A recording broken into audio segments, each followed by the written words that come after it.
meeting to order for January 26th at 1 p.m.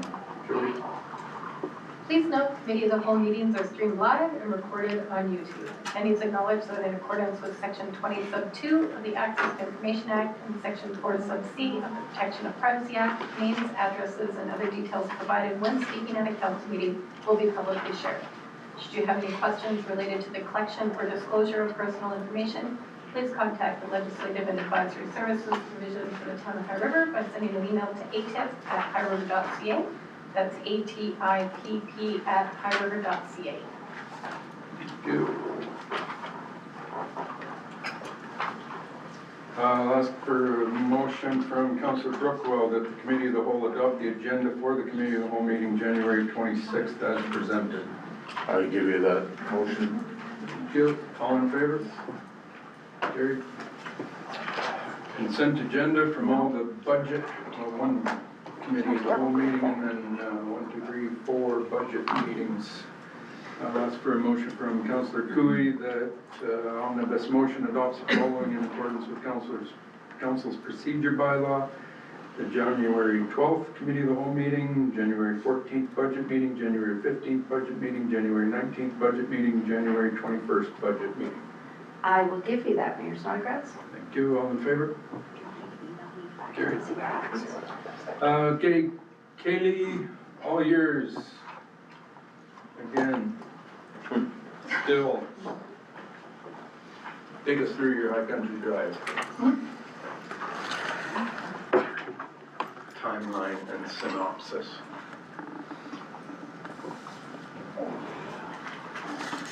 Go ahead. Mayor, Council. I am here today about High Country Drive and U-Gate, the traffic temporary condition that's out there. We have prepared this meeting note kind of in response to Council's request at the January 12th meeting through Resolution 4/2026, where Council referred Mr. John Turner's request, email, which is an attachment to this report, dated January 5th, 2026, regarding High Country Drive to the January 26th meeting today for review and discussion. The purpose of this report was to provide Council with a consolidated overview of the project's relevant timelines, the related discussions and decisions, and any associated impacts financially. Work completed at High Country Drive and Highview Gate, whether it was construction or consultant, have taken place over 2 projects. The first project being from 2022, being the traffic calming pilot.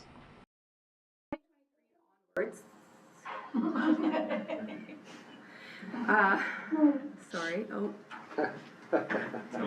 Okay. The 2023 and onwards, which was the intersection pilot install, which you see out there today. To support transparency, I created the spreadsheet below, which summarizes the key dates, the meetings, council directions or resolutions, approved budgets, and the actual expenditures to date on both of these projects.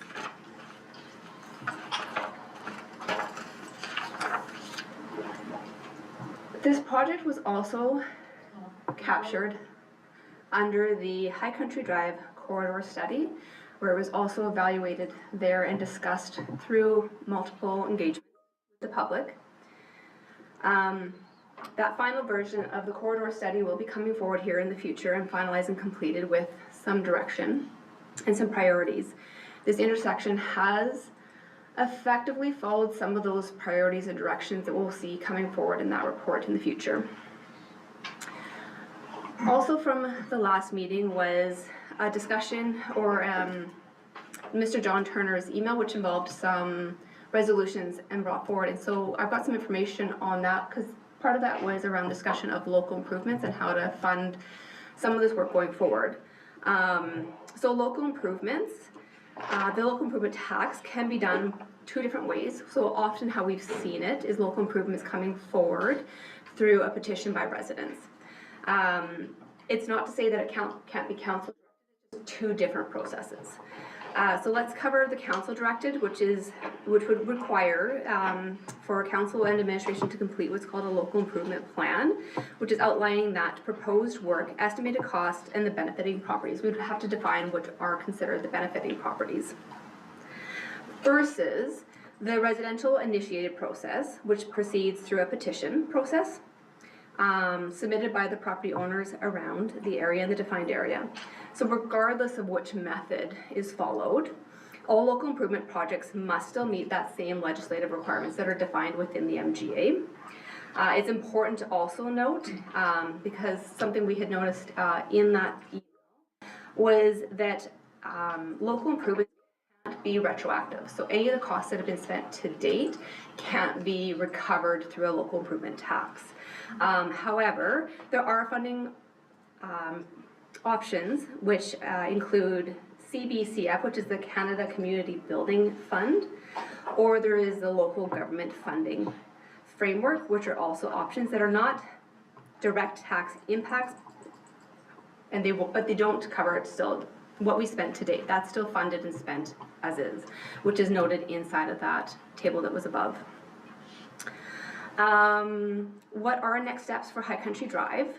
The last motion that was carried back in December 8th meeting, at that regular meeting of council, was to bring back the scope that was defined in that meeting through the drawing, and to bring back both the drawing, the scope, and the budget, which was presented during the 2026 capital planning process.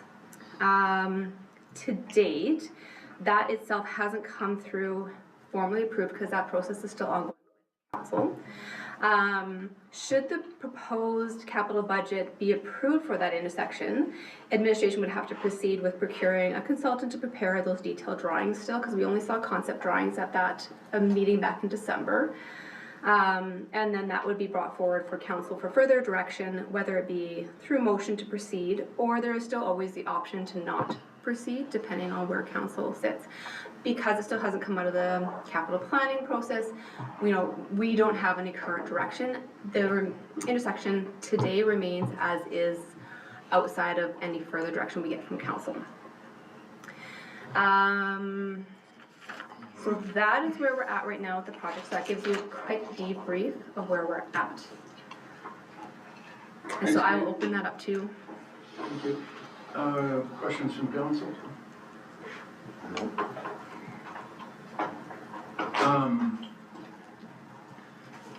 Go ahead, Jenny. I know with the budget discussions, there was a lot of discussion about High Country Drive for sure. And there were a lot of items on our list that needed to be approved, that this was sort of one that we could maybe go back a little bit and come up with maybe an idea that was a little more cost effective. I do feel there's a lot of different opinions in council on what is right or wrong, as well as our community. So I think we actually need to look at some of those options, what they might be. I feel like we're going all the way back 2 years, unfortunately. But how do we sort of proceed with doing that?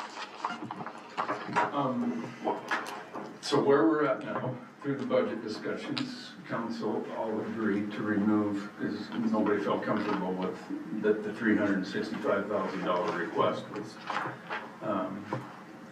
My personal concerns is that the 365 is a big number for what we're doing, and the reason why it's that big is because of the storm sewer moves.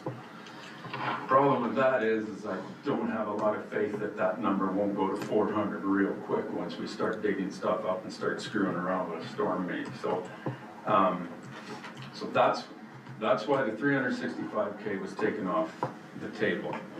In the current budget that will be approved on February 9th.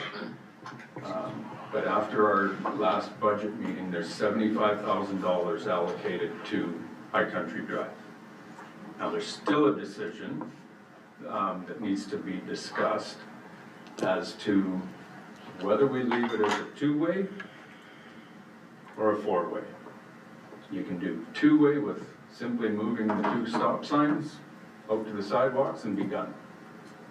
Paint the intersection, paint some markings on the road, stop ahead, these things, so that everybody knows it's still a four-way, do the best we can there.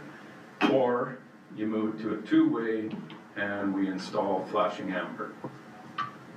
Push button flashing amber.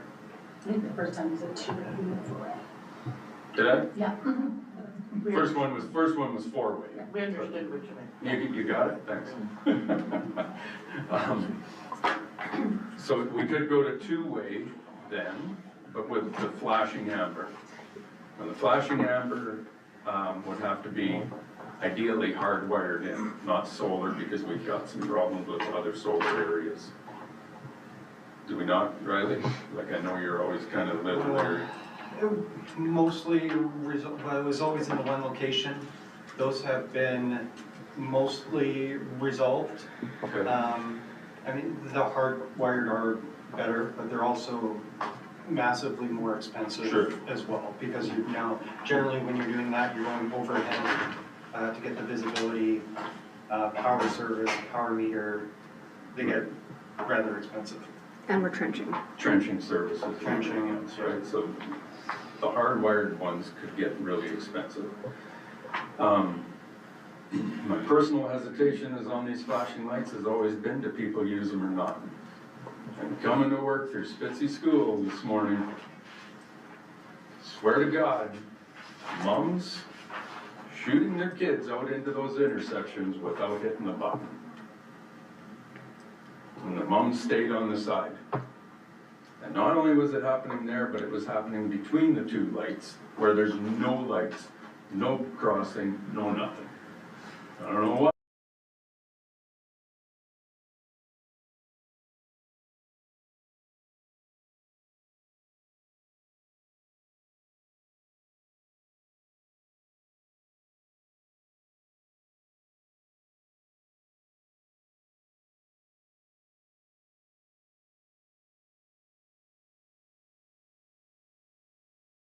So, that being said, Riley and Chris are going to bring us back when we finalize the budget on February 9th as to what those two options would look like. Obviously, if we're going to a 4-way and just moving those 2 stop signs, the whole thing well under $5,000 would probably would do it.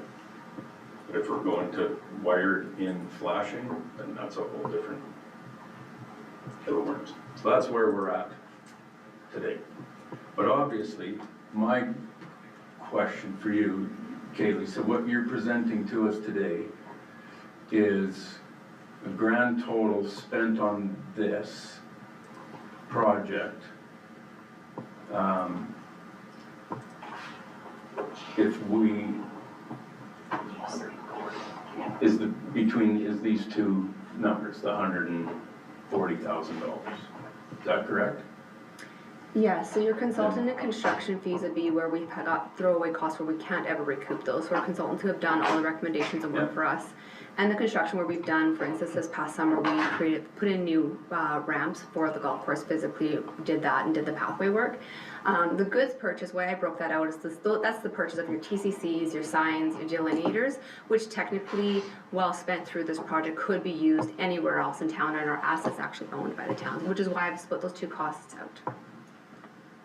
So grand total of what we've spent over the years on that thing Yes, is $140,000. that's correct. Which is vastly different than the $700,000 that Mr. Brander is reporting in the Harbor Times and in council meetings.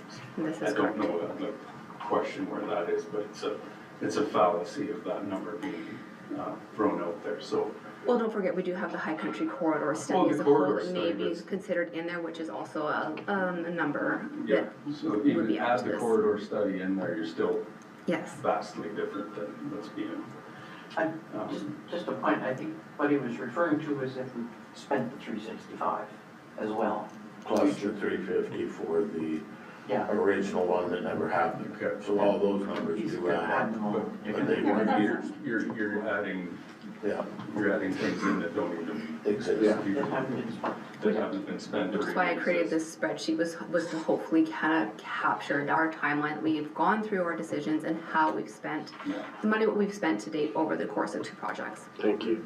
So I hope it's provided some clarity. Absolutely. What was the cost of the corridor study? The corridor study, I believe we had, I don't have those numbers up on hand. 116 Oh. or something. Do you have that? Where would I find it in? It won't be on this report, I Oh, kept the me? corridor studies separate. A ballpark thinking. 116,000. Yeah, it was the actual I'm gonna say contract, it's 116 is the number. for the contract, and I can't, yeah, and then there was a higher budget value to encompass if we had any change orders that changed the scope of the corridor study. But the corridor study is 116, the whole that's, thing yeah, separate from. that's correct, it's independent. It captures everything along the corridor, the school zones, the playground zones, all the intersections, everything as a whole, including a safety audit, versus this is capturing just this intersection and any work and decisions that have been made on this particular intersection independently. Okay, so where we're at today is the 365,000 spend has been declined by council. The bump outs will be gone, the temporaries. And bump outs will not be built permanently, and council will decide whether it's gonna be a two-way or a four-way. So, question, it was floated at one of our meetings that we can recover by selling those bump outs. Is that an option that we're looking at?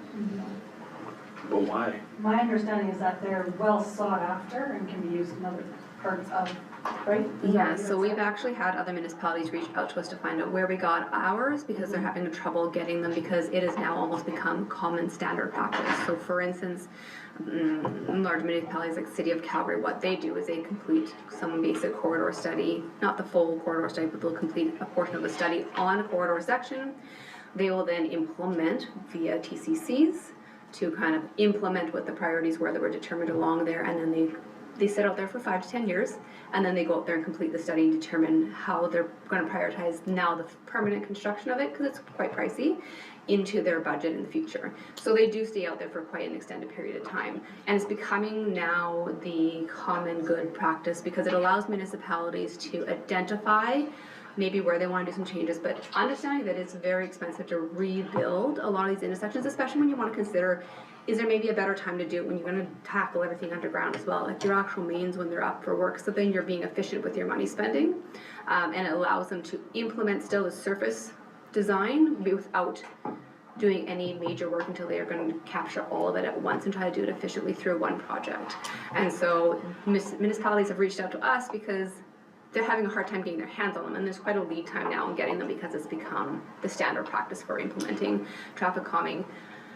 We've successfully implemented them to other parts of our town as well, at some of our crossings where we've had some concerns about visibility and creating a bump out scenario where it then creates a bump out where that crossing is, bringing the pedestrians out into the road, there's no vehicles parking close to it, and then it allows them to be visible to the drivers going by. So we have successfully implemented them, and that would, if we were to remove them from this intersection, they would go into our yard to be hopefully implemented in other ways where we maybe have other areas that are requesting kind of that same implementation, saying, we've got a crossing here, it's got some concerns. It's a very expensive fix to go and fix it permanently with construction, so we can then deploy them in these other areas. I guess my follow-up question would be, if we store them for 5 or 10 years, are they gonna deteriorate? Are we really losing value by letting them sit in the yard? I guess it's hard to say whether they're just gonna sit there and not get used, or if they're gonna actually go out into the field. It's hard to predict whether or not they're gonna go out to the field or not. We do have a large number there that are for this one particular intersection right now, but it could potentially provide opportunity when we bring in the corridor study, and there are maybe some areas that you wanna implement along the corridor. We could use them there where we have some of our crossings within the school zone or the playground zone where we maybe want to use them to implement there and do a quicker turnaround and priority without taking on that big construction expense. So there is some opportunity to them potentially being used in the near future. What's their value? I mean, that was my original question. What's their value? Their value, when I purchased them, they were just under $600 each. 25,000 on Yeah. Have they gone up? Have they gone up? I don't know, to be honest. I haven't reached out to purchase any more since I did this large purchase. Yeah, look on Gigi. Supply and demand would lead you to believe they are more You gotta gone up. I would suggest that, yeah, supply and demand would probably suggest that they've gone up. Even just our inflation since we've purchased them would likely have gone up. I just don't know what they would be sitting at today. Okay. We also bought them directly from the company. I'm not sure if that's still the path that you would purchase them again, we haven't purchased any more since purchasing that big batch. And one crosswalk that they're being used very successfully in is by the hospital, Yeah. behind Spitzy School. Yeah. We put, I think there's 4 or 6 there, something like that. Yeah, and we have one actually up in the northwest, just on the other side of the high school, where we have a crosswalk on a pathway system that is behind the multifamily up there. Yeah. And we've got some deployed there successfully, which has brought visibility to that crossing there.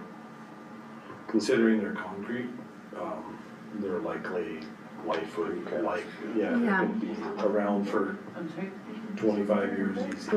Easily 25 to 50 years as long as we're not getting hit, right? Or Yeah. and we're deploying them appropriately with the appropriate equipment. Yeah. It's the same standard of concrete that's being used for them. It's not like it's a lower grade concrete being used to actually create them. Any other questions for Kaylee? Any questions from the floor? Not at this time, John. Like, I think we're all pretty clear. Well, Where I your haven't heard stance much is. about the local improvement, other than it's not retroactive, that's it? The local improvement tax? Resolution. No, there's no resolution on the floor, John. But I don't think a local improvement tax. To who? Didn't you read the resolution? To the golf course? No. That's a no. How come? How come? Yeah. Because it's our roadway, and it's our responsibility for the safety of that roadway. We paved some of the golf course, we paved the path for the golf course. But it can't be retroactive It anyway. can be retroactive to that, is what they're.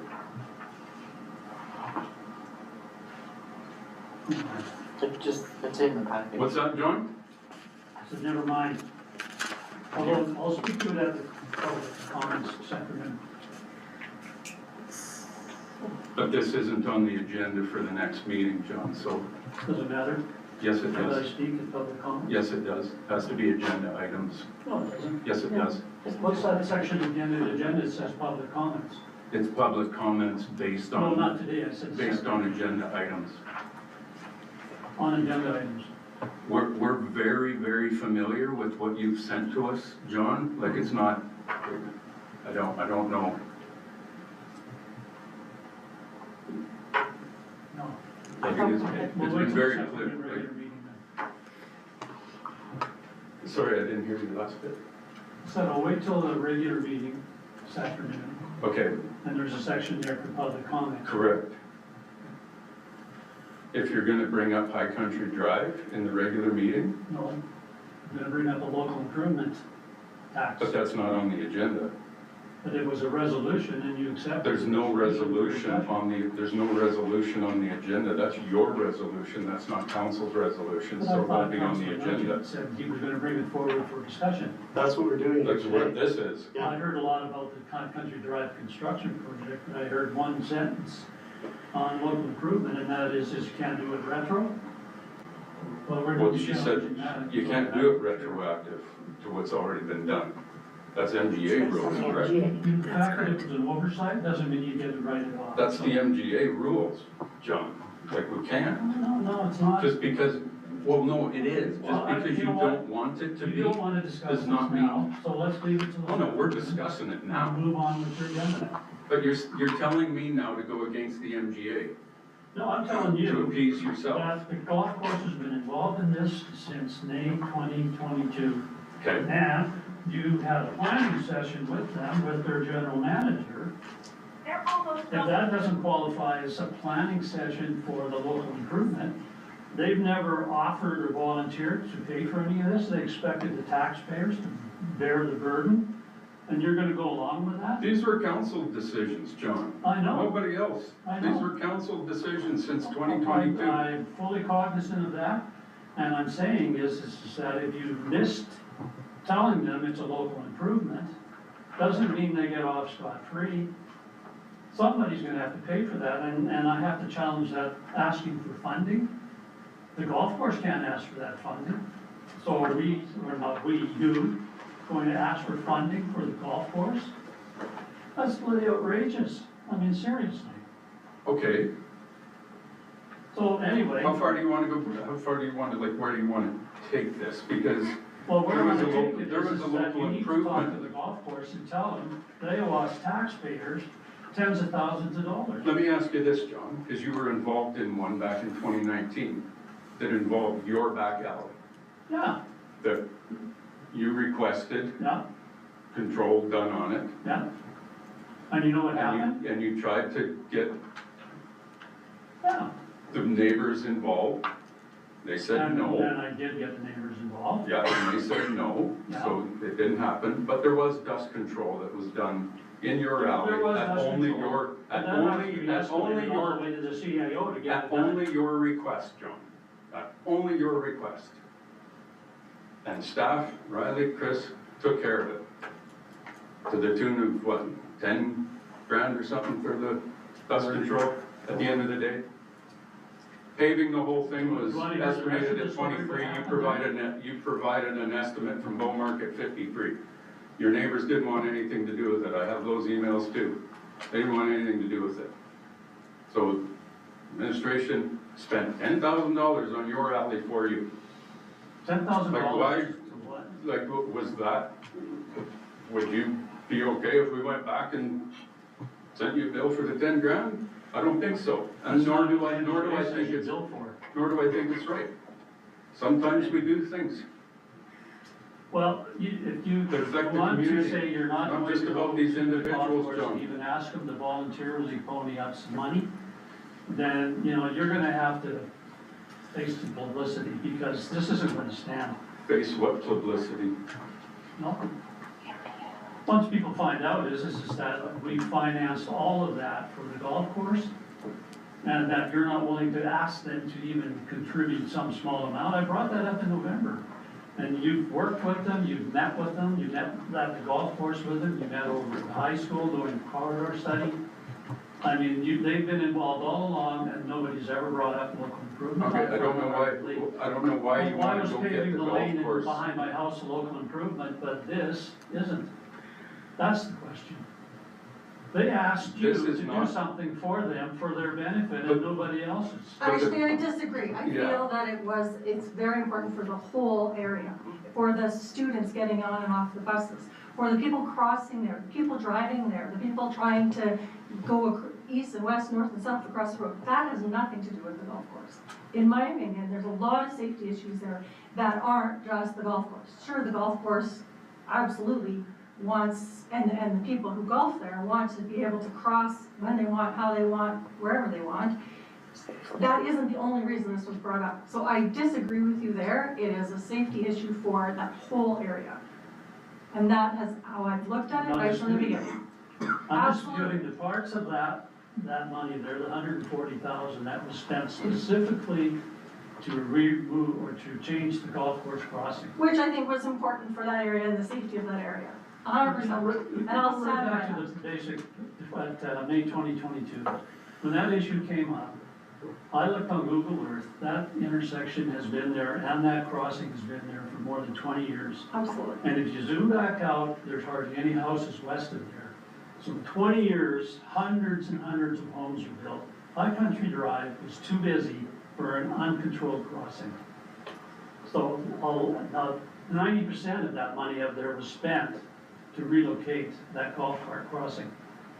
You could have simply said, you can't drive your carts across that road anymore. You use the maintenance exits on High Country Drive and on the north, just like their grounds maintenance crews do. Sorry, where are you going? Where are you sending the golf carts? If not there. The golf carts drive on our sidewalks, they drive on apple trails. No, you're not answering my question, John. Where are you saying that the golf carts can access from hole 1 to hole 2 on there? Like, where do you want them to go? No, sorry, I didn't hear you. Where did you want them to go? They can use the same exits and entrances off of the north and south roads that their grounds maintenance crew use. But the grounds maintenance crews use this intersection. No, they don't. They come in off the north side. There's an opening there. I've seen them drive in and out of Well, it. there's an opening there, yeah, they can use it, but their primary, every morning when they're cutting fairways and greens, it's this one, John. So the, Well, again, if they, like I said, is they can go outside, you don't have to come across High Country Drive. okay, well, you can go discuss that with the golf course about, and lead them in their operations, no problem. No, I'm not here to discuss that today. My question right now, thanks, John. My question right now is there any member of council that wishes to look into a local improvement tax or to go request any money from the golf course? If so, I'm seeing no. No. No. Okay. So there's no interest. Actually, that was what I was looking for. Okay. Wanted to see where everybody stands. Go ahead, Michael. Yeah, I think it's deeper, because you're gonna walk away from here, and you're gonna say that council is all in favor of not charging the golf course anything. This problem supersedes what you're talking about. This has been a long-standing problem since the golf course was built and that crossing was there. The town didn't handle it appropriately from the start. We've got an issue there that we're dealing with now, that's a safety concern. And I don't care if somebody tells me that nobody's been killed at that intersection yet. Not on my watch is that gonna happen, and I didn't do anything before that happened. So that's where my head's coming at from a safety and security perspective. So, I don't disagree. so with for us to safety spend some money issue. on that, in that area or somewhere else, yes, the golf course is involved.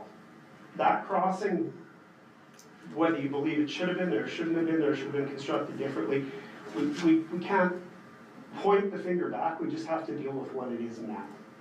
Okay. We've taken into consideration the absolute spends that we have. We looked at our budget this year, and right now, before we approve a budget, we decided as council that was an item that we wanted to remove because of people like you that came and said, this is probably an extraordinary spend at this time. In 2022, this came forward because of the golf course, but because we had a safety and security concern too. When High Country Drive Extension was put into place, there were 3 residents, which included myself, that met with council. At that time, that was Emil Blockman. And we said, what you've done with the extension is created a thoroughfare where it's gonna increase traffic, it's gonna increase speeds, it's gonna act like a feeder road.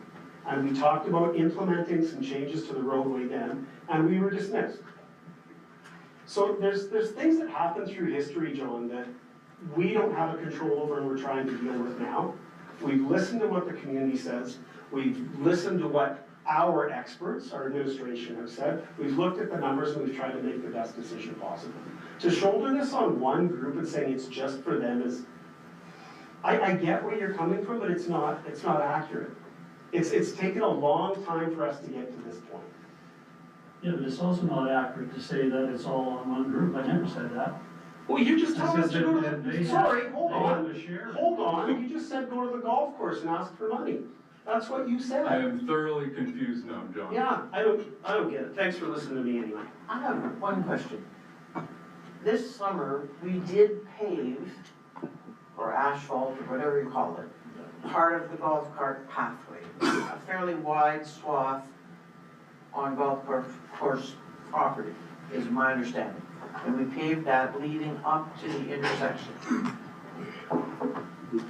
That's in addition to the golf course property. What was the cost of that, and is that something we can recover? That's not true, Vicky. It was just a tie-in. I actually have a picture of it in front of me right now. There's like about 4 feet, and if you wanna charge them for 4 feet of pavement, right, that's, I don't even wanna go down that road.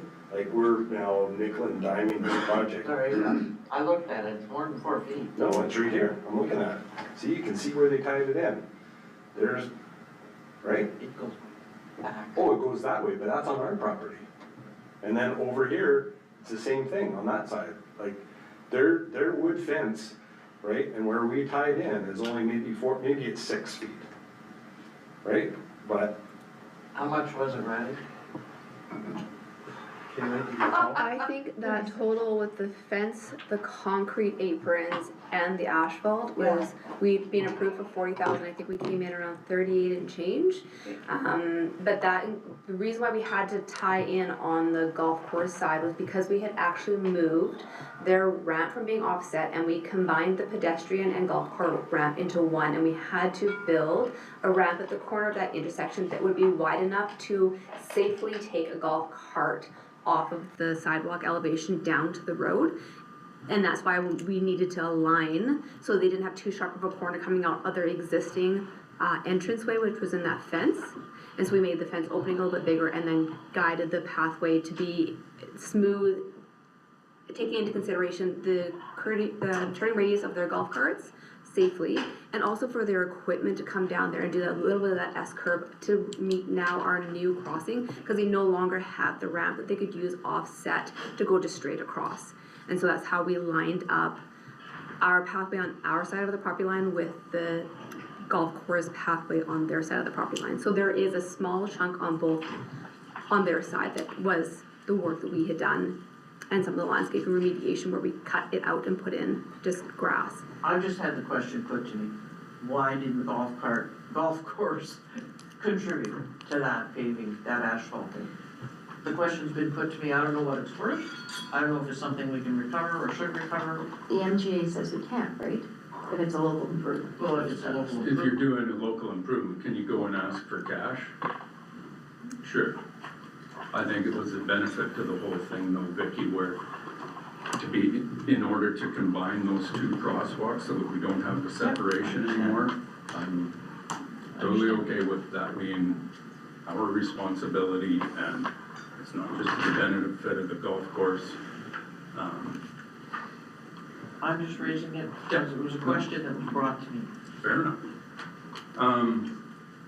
Okay, we're gonna go on to the next topic. Can I just ask for clarity to make sure I'm coming back with the right information for you at the February 9th meeting? I'm coming back to council at the regular meeting of council with just an estimate for both the two options that you presented, which was option 1, which is the 4-way stop without the bump outs, and option 2, the 2-way with the flashers.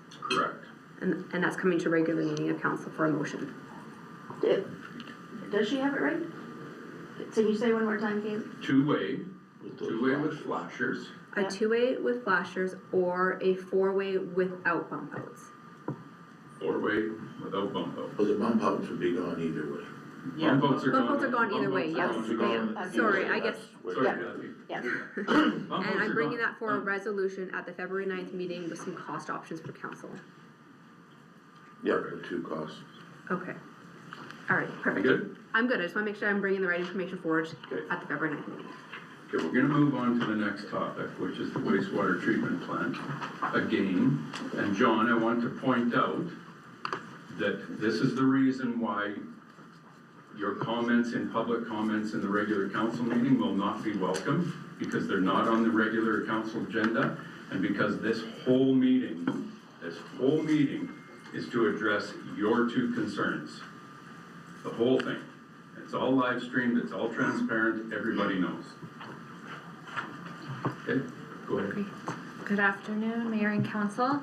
I am here today to provide Council with a comprehensive debrief on the history of the wastewater treatment facility upgrade project, including milestones, scope changes, and budget considerations to date.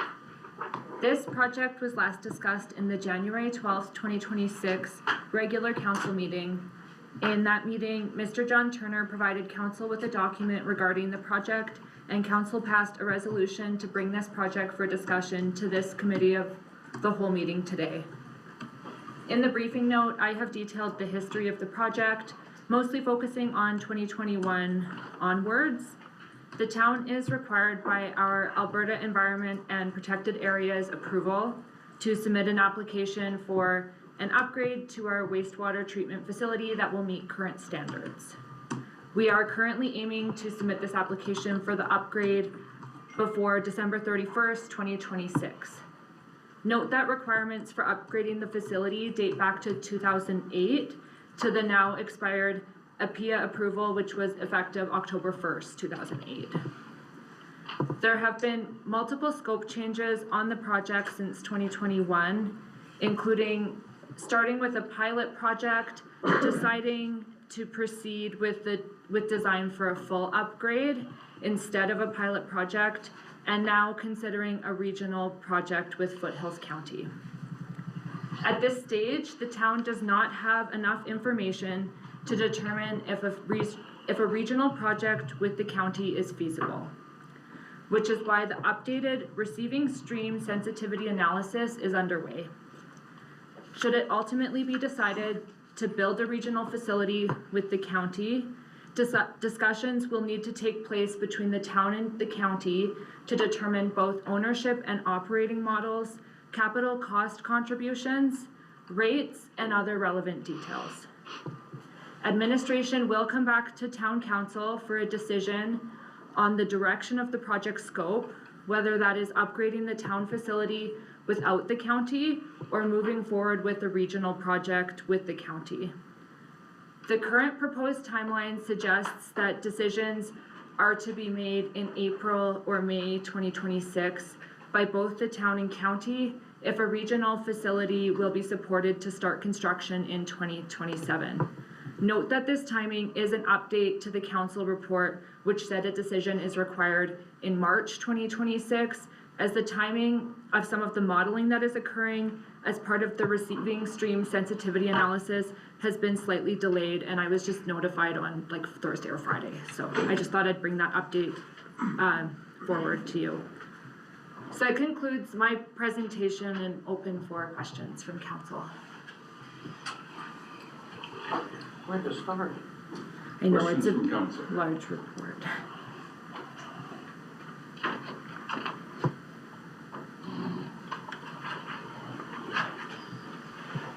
So we're currently doing the river study then, right now?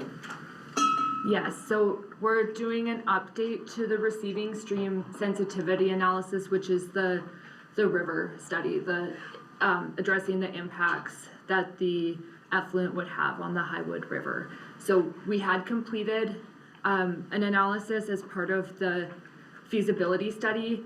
However, when presented to Alberta Environment and Protected Areas, they had asked for many revisions to that document, which are currently being undertaken. And that's so that we can build a plant that would supply that protection, I guess, to be able to float out to the Highwood, is that Yeah, it's what I understand? Yes, it's to explore our options, because currently we solely, our effluent solely goes to Frank Lake, Yeah. but the county's approval does go to the Highwood, and we would like also to explore what options we have available if we do choose to go to the Highwood as part of our effluent, either fully or partially, but we want to understand basically what the receiving capacity of the Highwood River is for the effluent. So, one question I have is if we decide to go to the Highwood, which I don't even like the feel of that, putting effluent in the Highwood, but anyway, is there an option to continue supporting Frank Lake? Because I think that's an important regional resource. Yeah, that decision has not been made. At this point, we're just exploring the opportunity to have an outfall to the Highwood, but the decision of where the effluent is going, whether we're splitting it, what's going to Frank Lake, what's going to the Highwood, that hasn't been decided upon. It remains an option. It remains an option, Well, yeah. and Vicky, I don't think Ducks Unlimited will ever allow them to stop feeding Frank Lake. Not them, regular us. Well, Alberta Environment. Yeah. It's Ducks much Unlimited, bigger than that. bigger players in the town of High River. Ducks Unlimited will Imagine. make damn sure, because of not just the wildlife there, but the tourism that goes out to Frank Lake, et cetera. There's so many factors that are massive. And Frank everything Lake, that it supports. and everything it supports. That's probably even bigger than, Correct. Yeah. So there's tourism is a minor little thing compared to the big stuff. I think if it happens, and it's going to happen one way or other, whether we're a part of it or not, even if Foothills does their own project, it's going to the highway. I can guarantee you, they will build a facility that meets those requirements. It's whether we're a part of it and whether all of it goes to Frank Lake or all of it goes to the Highwood or a split. I don't see anything other than a split, personally. So, given that there's so many unknowns, we don't have the long-term agreement arranged with the MD for the county. We're still waiting for some environmental information.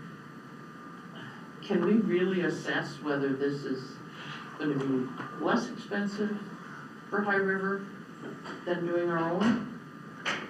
No. We've got so much stuff. We haven't even met with the county. I haven't been involved in any meetings with the county on this. I don't know. And I noticed we've got another 34 million application outstanding. Yeah, so, you know, when you take a look at the feasibility analysis that's being done, there, from the numbers that have been put together, outside of the sensitivity, correct me if I'm wrong, there appears to be a cost savings, both capital and operational, over a 25-year period. That number is Hang on, I have it. was it 46 million or something like that? Yeah. Yeah, close to that, yeah, And thank you. that's assuming kind of a straightforward 50-50 kind of share, and we haven't had that conversation. But we also haven't had that decision made whether or not we're gonna go forward. And in order for us to, as the town of High River, to confirm that we wanna go forward with this, is one, finalize that feasibility analysis based upon the stream sensitivity study, and understand what that provides to us. And then bring it back to council, say, do you want to go forward with a partnership with the county still? And have that conversation. And so, and Foothills County has to go through that conversation too. At the end of the day, if it transpires that the capital cost is gonna be negligible for us, and the operation cost is gonna be negligible, why would we do that? And so those are the answers that we still need, because we're still in a preliminary stage here, and we can't bring that forward until it's finalized, and that the province has signed off on it and supported the recommendations that are coming. Is there some way we can put a handle on this project so that, and maybe you already have it and I just don't know about it, but so that we monitor, because you can go, just like we did the last time, oh, we want another study, the province says. So there's another 100 grand, poof. And to further, so some sort of monitor on where we're spending money, why we're spending money on this project, and at what, you know, we need to establish a stop loss on this project. I mean, when is the investigation gonna cost more than it's worth? Well, I think we're getting near the end of the investigation, and let me be clear, you know, this whole process is the creature of the province, right? At the end of the day, the province is the one driving what we have to meet and what kind of upgrades they want to see. At the end of the day, we have a phosphorus loading issue within the wetlands at Frank Lake that we have to address in some form or fashion. Their solution is a full mechanical treatment plant to solve that problem. Now, there's other technologies that are out there that are using natural sources per se, rapid infiltration basins, infiltration galleries, all those sorts of things. They haven't turned an eye. So at the end of the day, we're kind of at the beck and call of what the province wants to see when it comes to water quality being delivered to Frank Lake. And so, will there be an end gap? I think that'll be a political decision made around this table when we go visit the ministers at AMA or have special meetings to say enough's enough. You're putting requirements on us that are too costly for our taxpayers, our users, et cetera, et cetera. And you cannot argue that our sewer treatment plant is not functioning the way it's supposed to be functioned as it's designed right now, and meeting the majority of the requirements that the APA's, just because they've moved in the last 5 years, is that the reason for us to do a $30 or $40 million upgrade.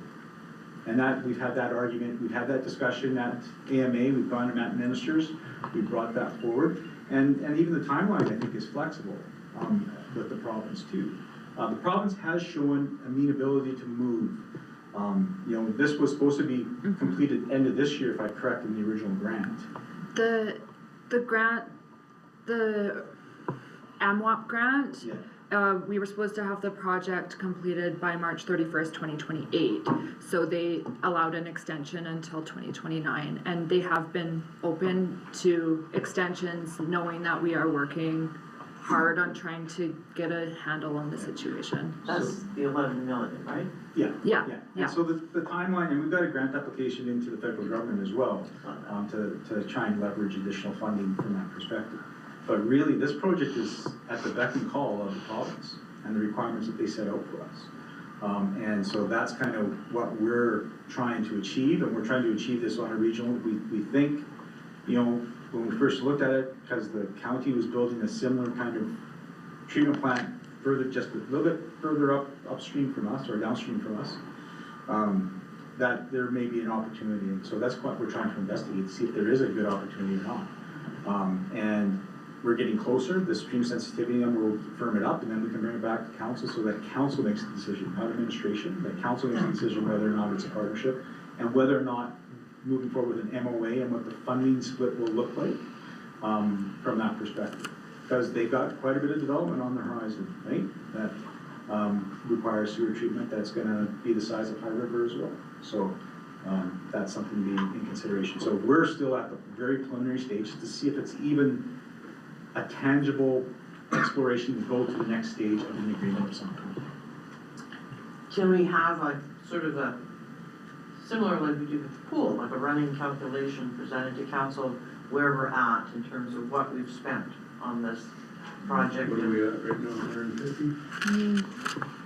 It's, I mean, on a forward basis. On a forward. On a forward Yeah. basis, yes, we can certainly do I that. think it was Just for, so that we can know when we're getting past the point of no return. Here's, you know, this last was it $100,000 that we approved Yeah. in the last resolution on November the 24th? Is to get that stream sensitivity study completed. Then that's the last piece of information, unless the province moves the bars again, right? That's one of the things that we're being faced, as well as the province keeps moving the bar on us. And so every time we take something, not good enough, and we keep going, and they control us, right? We're a creature of the province. So we can have a stopgap, we can report that back, but we're getting close to the end, and to make a decision whether we go on our own and do detailed design and flush it out, and then tender it for early 2027, or we find this partnership and ask for a further extension and seek additional funding from the province to meet a regional facility or something. We haven't even really talked with the county about ownership, right? Because that's gonna be one of the points that they wanna talk about, and we wanna talk about that as well, because we like to retain ownership.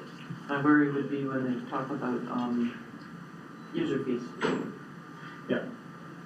So here's the thing, I can pretty much guarantee you if we're comparing having two facilities or one facility, you can do a 4-year-old spreadsheet that will tell you that one facility is going to be more cost effective on a capital basis to build it and an operational basis to operate it.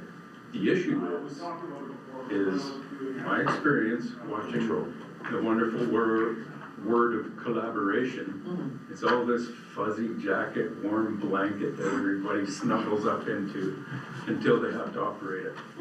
They're between the town of High River and Foothills County, very different mindsets of how to do things. And so that's my biggest concern, is not looking at getting it built.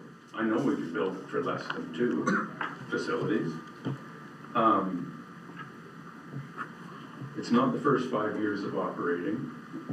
It's what does the next 10, 20, 30, 40 years look like? Because your councils change. That and ownership, I agree.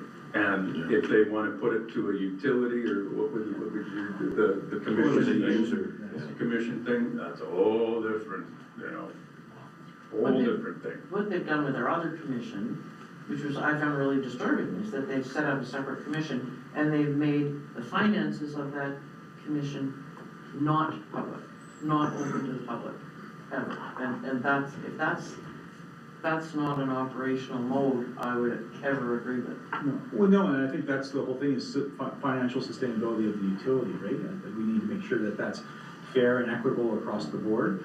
One reason, backing up a bit to the stream sensitivity study, one of the reasons why we wanted to look into it is this last spring, with the wet spring we had some infiltration issues coming in that we were almost overflowing from our berms into the Highwood directly. And so having that flexibility to go to the Highwood when we can't pump, because when Cargill's pumping and we're pumping, that force main to Frank Lake is full, and you can't get any more water into it. And so we have to have an option, and if we see those types of events. And so that's either a rapid infiltration basin or gallery adjacent to the Highway that goes to ground, or a direct, and this is gonna be mechanically treated water, similar to what the city of Calgary puts into the boat, and from an effluent quality. That ironically, Foothills County and Okotoks will be pulling downstream from that outlet. Just a quick question, just to kind of make sure I'm summarizing everything. So it's the province that is pushing us because their regulations and everything have been elevated. We don't see a concern for a risk of failure. We've seen some minor things that we have to deal with, but there's no huge risk of failure to the current system. I mean, we're talking, this conversation is almost 20 years ago when they said it's time to turn the key on this system. So I don't want to be like what was the term we were using in budgets? You know, we don't want to be behind the eight ball, we're catching up, and that we don't want to be catching up. So there's no risk. We're not concerned about a risk for failure. We're still confident in the system doing the job it's doing. We're just now being forced to elevate our services to the provincial standards. That's right. At the end of the day, the technology you have is simple and straightforward, right? And it works. And it works effectively. And you know, we've been lucky that we have Frank Lake, that we can move that effluent through instead of having RIB base, because we would have a series of RIB basins or infiltration galleries that would let it go through a sand filter back into the water table adjacent to the highway. And so at the end of the day, we've been lucky to have Frank Lake. Now the phosphorus loading is there. Nobody can tell if it's our problem or if it's Cargill's problem, right? But because we both go there, we both have to come up with a solution.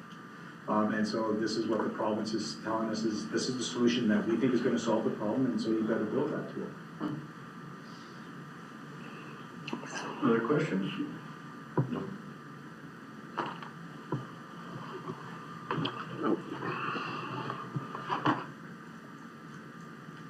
John, any comments? Just make one. When I was reading the briefing note, the original one from November, I asked myself some questions about, begin with, why is there, the county, why is it greenfield? Did they not have any existing facility? And then as I kept looking back on what the requirements were for upstream of tying into the town of Hot River system, the beginning of it is the Alderside lift station, correct? That's what they talked about, part of their infrastructure. But if you go upstream of that, there's nothing. There's nothing that would go into the lift station. Their timetable and yours for getting the job done they couldn't be further out of sync. And that's why I was suggesting that memorandum of understanding is, they have 3 parcels of land. The one you're familiar with probably the most is Foothills Crossing, just across the highway. All of Highway 2A industrial, there's nothing going on in there. And the residential parts of it, I've got the names here, but I can't remember them, Highland something or other. That's been on the books for 10 years, and they still haven't dug a hole in the ground. So what I was saying is that if you get that memorandum of understanding, what you might understand is their needs, and when they need them, are out of sync with yours. You may be able to proceed right ahead with a plant that's scalable, and in 5 years, 10 years from now, they say, yeah, we're ready to move on board, and that little space we reserved and what we paid for, we'd like to build in there now. That was my comment, to get that understanding, because I don't think, you talk about unknowns, Councillor, they have a lot of known unknowns they can't even answer, is when are they gonna start building residences, for instance, for people to live in. They're not gonna build the lift station and enforcement and all the way down here for no reason. So that timing is gonna be really, really important. Yeah, and those are all decisions that are solely in the hands of Foothills County. I think for us, I have no interest in signing any memorandum of understanding with Foothills County on this subject until the feasibility study and the Highwood River study is done. I need that information before I even remotely get into signing any document. But to John's point, once we get there, how fast is the county prepared to move on getting what we need to have built? Well, they have a permit that they have to live up to too, because they have to construct the sewer treatment plant by a certain deadline as well. So they've got a sewer treatment plant that they have to get built. And that was one of the economies of scale that we took grasp of, is that they have the same timeline that we have to build it by. How the development plays out on their side, that's their thing, right? And at the end of the day, they have to build a plant similar in size to ours, out in Alderside, in order to accommodate what they wanna do. And so they have a deadline as well. So, and they've got a grant that's gonna expire if they don't. And the reality is, if the province wants to encourage the partnership, are likely to extend deadlines in order to make that happen. For years, Kathy, they will, absolutely. Yeah, and it is, the sewer treatment plant, to be honest, has become a political pawn, so to speak, with the province, right? They use it as that tool to meet their legislative requirements and to promote more wins when it comes to regional collaboration.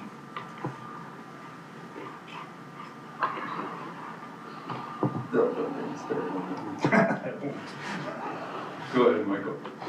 Well, just kind of bringing this full circle back to Mr. Turner and the resolution that he provided, and then me asking for these, the couple that he had actually, that those got brought to committee of the whole, so we would have a chance to discuss them in a more open format, and he could contribute as well. So I don't know where that sits with the resolution that's particularly linked to the wastewater project, meaning a resolution to have a memorandum of understanding as we all receive that document. So for me, with having Mr. Turner here, I don't think at this point, because I'm still thinking, about bringing this to council as a resolution. I'm thinking right now, as far as what the mayor said, where his comfort level is, where we're at with the county and the requirements of the province, that maybe you might see that as a council, we've taken your points under consideration and validity. I think maybe you've heard here that we have concerns about these things as well. I guess I'm asking, are you hard and fast on having a resolution and a memorandum of understanding passed? Or are we still at a working point where the county has to achieve some things, we have to achieve some things, the province keeps moving that bar higher for us, like our CAO said, this latest one about putting effluent into the river, and I think it's related around heat really is what it's all about, didn't exist previously. We thought we had all the studies done. Then the province says, oh, well, we have to have a study about this. So let's, back to our CEO's point, we don't have control on where that bar gets moved to. I think we have concerns about the spends that imparts on us as a municipality when the province raises that bar, and it's not in our control, and they say, hey, you have to do this, and then we have X that we have to pull out of our budget to take care of. I would hope that the community has enough trust, and I guess I'm directing this at you in particular, that you have enough trust that we would work through this without having to put a memorandum of understanding in place right now to be able to control and make decisions on these parameters. Knowing that if the province raises the bar yet again, and there needs to be another feasibility study, that there will be political dialogue between us and the province in terms of how much more are you going to ask for? We are a small community with a limited amount of taxation dollars to spend on things like this, and there would be that pushback from us as a council to the province saying, where does the rubber meet the road? And if you're going to continue to ask for this, we're going to come to the table and bring some money for us to be able to do this. Because you can't have us as a community shoulder these continually increasing parameters or bars of checkpoints to ensure environmental compliance is what it comes down to. And I'm not saying that we're not, as a municipality, concerned about doing the right things environmentally, but as has been mentioned around this table and in this dialogue, our wastewater treatment plant meets the level of where we need to be today for the most part. Except for the phosphorus that's going into Franklin. Yeah, and that bar has changed over the years. Over the years. It was we had met a standard and the standard continued to increase. So again, that's not something that we brought to the table and said we need to do. We're trying to be environmentally compliant. I would like to think we would like to be a municipality that is more forward-thinking, but yet within the constraints of what we can handle from a fiscal perspective. We could be the greenest municipality on the planet, but if it's at the detriment of our taxpayers, I don't know if I could support the greenest initiative on the planet. So there's been a lot of question, and Don, I could go on about this. There's been a lot of question about fiscal responsibility and transparency about council, about administration. I'm not saying there's finger pointing, and it's the right of the public to do that, to ask for those things. I've sat here for a few terms, and I know that the people I've sat with take those things very seriously. I guess what I'm asking for, Mr. Turner, is there's a little bit of trust at this point and continued dialogue. If you see things that you have challenge with, you come to us. And I'm coming back directly to the resolution of kind of parking that for a minute. Appreciate the time and the effort and the energy that you did to bring that forward and the time that you're taking today here to be with us. I guess I hope you've heard enough that maybe that's something you'd be okay with, us parking and doing some more due diligence and work and having some transparency to Councillor McGonagall's point about where the dollars have been, where we're at now, where those increases or effects might come. Just trying to surmise it so that you don't feel like you've left here today without any dialogue or any answers. And I guess I'll shut up and other councillors can jump in, or any, if somebody else from the public here wants to speak in, we can do that at the chair's request, Mr. Mayor.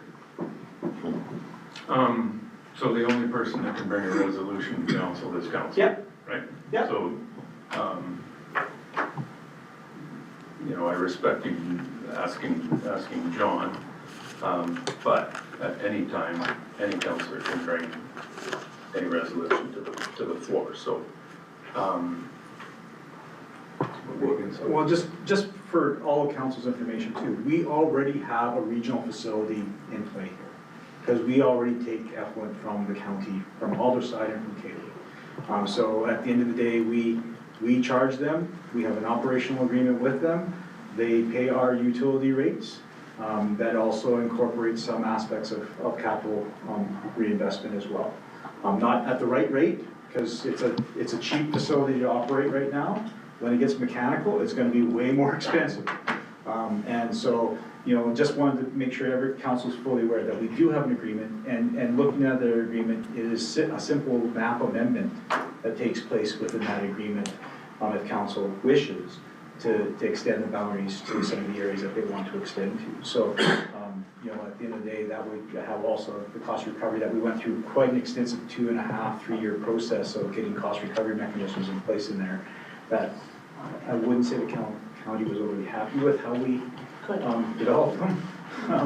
And so they are certainly paying more. But we do have an agreement in place and we have a framework that we can build on. I understood Michael's question to be to John. Are you satisfied that we've had enough discussion here to let us move forward and come back with more information? When it comes to what I call the technical side of the project, well in hand. The government sets the standard, you comply. Simple. Find the technology that'll get you there. What I'm talking about with the understanding is, from today, you have 37 months to finish the project, correct? March 31st, 29. I'll trust your math. March 31st, 2029, yeah. And if this latest extension here to December 31st, if it takes that long, you've now got 20-some months.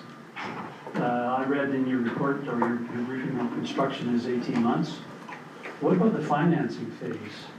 That other $20 million. How are you going to come up with your grant requests when you don't know what Fort Hills County needs and when they need it? And what if they say to you is all we want to do is reserve some space for expansion, And we'll let you know when that happens, and we'll pay whatever cost that creates for you now, and in the future, we need to put another cell in there, we'll pay for that too. But if you look upstream of the lift station, there's nothing there. How many years is it gonna take to develop that? So I think that what I'm saying is that if you talk to them about these timelines and you realize that they have way more moving parts than you do. And yeah, you're gonna build this place and it's gonna be in compliance, there's no question about that. It'll be, and hopefully built on time. Question right now is are you gonna let these guys distract you so much that you can't focus on this technical issue, get it solved and get the bids out there and start building? I mean, March 31st of 2029 is the latest date. What if it was built a year earlier?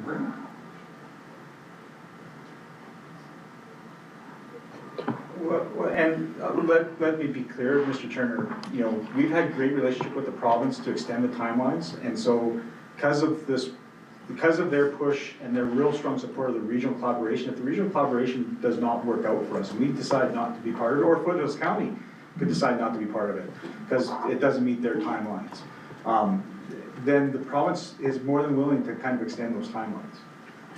And so we've got some flexibility from that perspective. It's not like we're at imminent failure of raw sewage going directly into the highway, right? That's not where we're at. So at the end of the day, we've got some time, and we've had, you know, they've extended it twice, the timeline now? They've extended the AMWAP grant once. And they've extended, they're looking at extending our application submission deadline formally, but they have extended that a couple times as well. So they've been really open to extending so that they can get the answer they want the answer of the regional collaboration, whether it's gonna work or not, as well. Because if that's the case, then certainly they know that they have to put more money into it than what they put into it on both sides. And so from the financing side of things, for us, the more money we can leverage from other agencies, the better it is for our users. And so that's kind of where our intent is right now, is finding that aspect of things, because to go it alone at a $40 million project, or $30 million project, that's a big burden for our taxpayers, even with a $1 million grant application. Just a question, because I'm not sure on any of it, but Cargill's pumping into Frank Lake, same as High River's pumping into Frank Lake. That's correct. Cargill is a huge corporation with huge profits. Why are they not building their own facility? They have their own facility. And why are they pumping into Frank Lake? Because that's because they get all their water that they use for their treatment processes is from Ducks Unlimited licenses. And so they're required to ship that water to Frank Lake as treated effluent. Okay.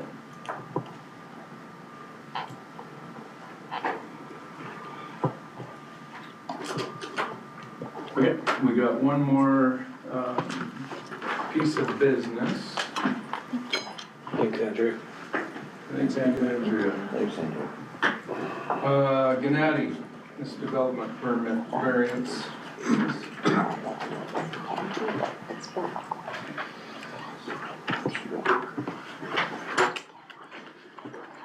Good afternoon, Mayor and Council. We have an item today for a variance for information. This is on development permit number 106825 in an infill residential area at 38 Forest Avenue Southeast. They are requesting a side setback to their single detached home, and this is the location here. The applicant has requested a side setback variance. Primarily, part of the rationale is to ensure that they're meeting the appropriate fire safety requirements for fireproofing the building envelope. The variance itself is quite minor in nature. It is at 0.94 meters to the east or side setback. Our land use bylaw requires that the side setback is at 1 meter from each side property line, and that's meant to ensure that there is adequate access for fire and emergency services. Originally, they were proposing to center the building envelope itself, and it would have been 1 meter and 107 meters side setback on either side, which would have met our land use bylaw requirements, and there would be no need for a variance request. However, that would have meant that they would need to fireproof both sides of the building. And that means that both of the sides would not have any openings. Therefore, in order to ensure that they only need to fireproof one of the sides, which is the side setback that is at 1.2 meters, and leave a door and a window on the other side, they requested to shift it a little to the east and ask for a variance request.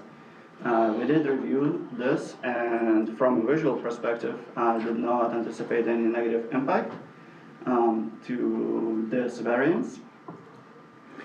Therefore, from an administration perspective, did not have any concerns with supporting the proposed variance request.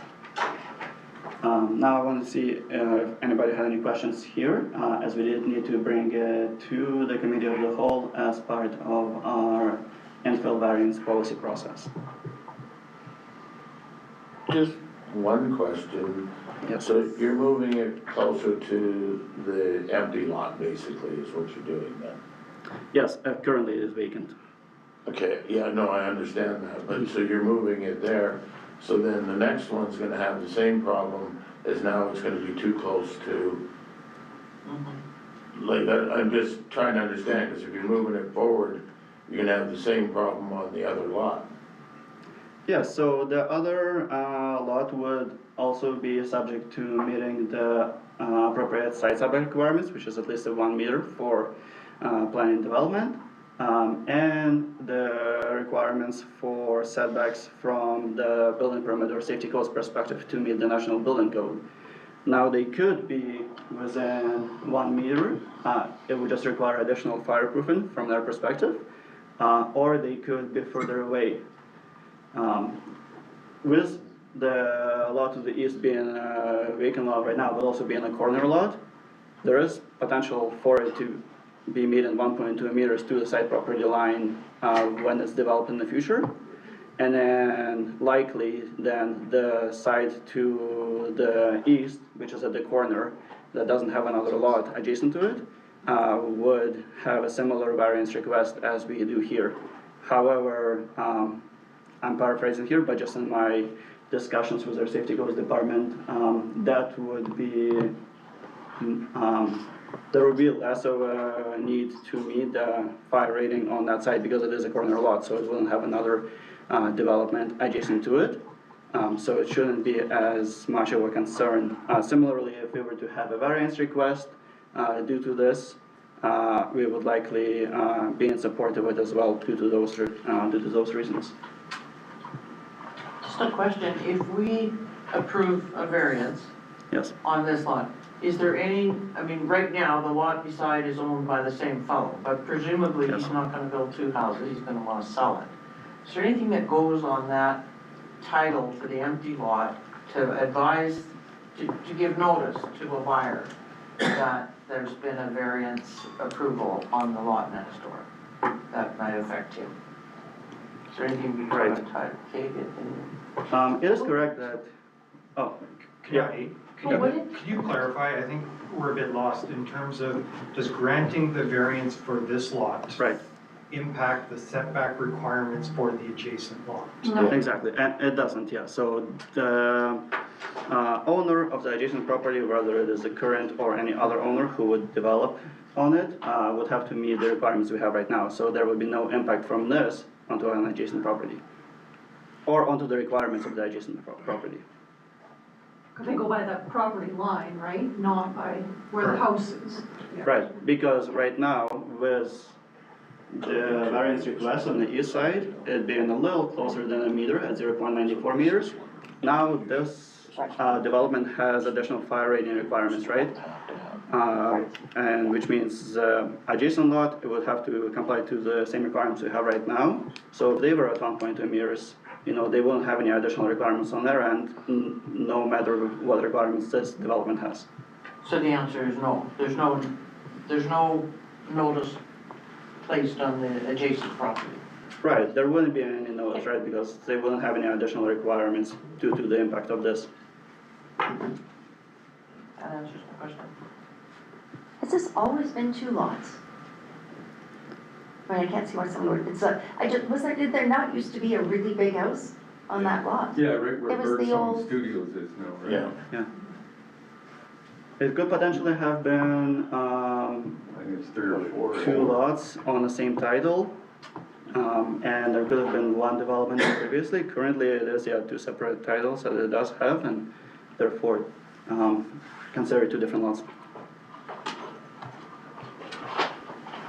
So just to be clear, they're only required fireproofing on the east side, where they are moving the structure closer. Right, where they are moving it closer, yes. Additional fire rating requirements, right, that are triggered due to the proximity to the property line. Any other questions for Gennady? No. All good? Okay, thank you. Thank you. Thanks, Gennady. Q&A, council to staff. I have one from Councilor McGonigal regarding 3rd and 3rd. Yes, 3rd and 3rd Southeast, because it brought to my attention that 3rd Avenue is quite busy. Coming from 5th Street, it's really busy. Kids cross at 3rd and 3rd to go to school, which is just to the west.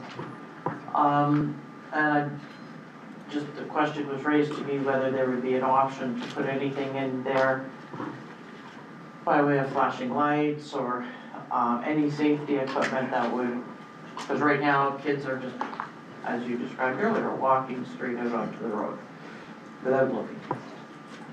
I don't know if flashing lights would change that. Yeah, exactly. That was the request made to me. 3rd is busy.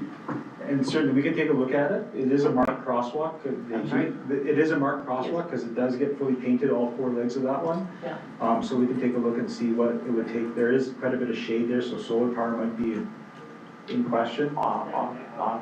Yeah, questionable. Might be questionable about the longevity, but we can take a look at that and bring it back to council. Okay, I appreciate A it. lot of kids going to school do tend to go to the 3-way stop and cross there. So that would be more, I would think, would it be the daycare? No, it's kids, I mean, there's kids, they don't all go up to the 3-way stop. If they're coming from, I guess, my sense of direction is dreadful. The stove? But if they're coming from the, south. no, well, I guess, West and they're south. gonna take that route because it leads right up to the school. Oh, to Senator Riley? Yes. Yeah. Oh, I was The thinking, Senator. sorry, I was thinking elementary. Yeah. Okay. I've seen all sizes across there. Well, some catch the bus from there too. Yeah, well, yeah, and it's sort of, the buses turn onto 4th Street to go down, and all the parents drop off and turn off on 3rd. And then drop off their kids to walk too, so. Okay, we can take a look at that and bring ideas back. Kathy? We've had lots of correspondence from users of our sports fields, kind of questioning some of the practices, suggesting they might have some ideas for us to consider, and I was wondering if we might be able to coordinate or facilitate at some point a meeting with those user groups, council, and appropriate administration. If that's what council wants, we can certainly coordinate. There will be a report coming back from staff, a presentation that's in the works right now, probably Riley, correct me if I'm wrong, the next council meeting, or the one later in February? Clarifying the cost. It's one of the ones in February, I can't remember which one. Clarifying the cost from the September 22nd report that our supervisor of parks had circulated with what the costs were and what some of the efficiencies on the operational side of things when it comes to the operations of the fields and the irrigation in particular. So we can bring that back and we can also invite them to be part of that conversation. I think it's important that we talked about earlier, engagement and collaboration and conversations, we talked about our strategic communications plan, and that certainly seems like an important element of that.